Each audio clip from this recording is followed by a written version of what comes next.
कृष्ण, बलराम और गोकुल की गायों की खोज। गोकुल का एक सुनहरा दिन था। हल्की ठंडी हवा चल रही थी और चारों ओर हरी भरी घास फैली हुई थी।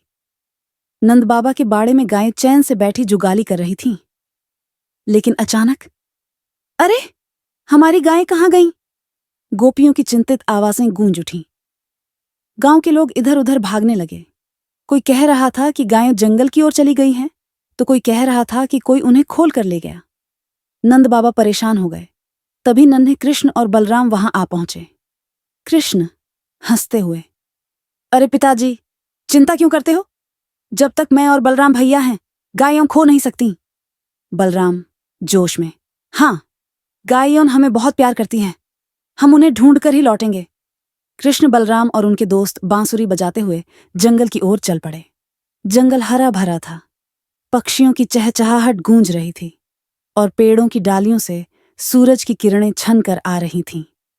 थोड़ी देर चलने के बाद उन्हें एक पहाड़ी के पास तासे खाए गए घास के निशान मिले। बलराम सिर खुजाते हुए, लगता है गायें यहीं गई हैं, लेकिन वो हैं कहाँ? कृष्ण ने मुस्कुराते हुए अपनी बांसुरी निकाली और एक मधुर धुन बजाने लगे। धीरे धीरे जंगल में एक अजीब सी हलचल हुई और झाड़ियों के पीछे से एक एक करके गायें बाहर आने लगीं। सभी गायें एक साथ आ गईं और उन्होंने कृष्ण के पास आकर उन्हें प्यार से चाटना शुरू कर दिया। बलराम भी हंसने लगे, लेकिन तभी धड़ाम!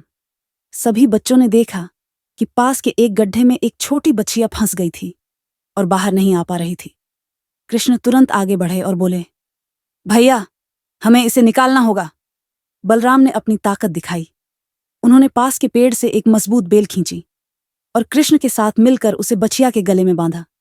1, 2, 3, खींचो!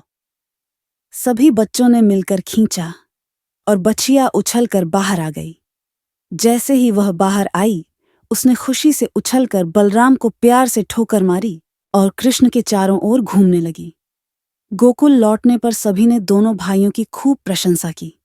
नंद बाबा गर्व से, मेरे कृष्ण और बलराम तो सच्चे रक्षक हैं।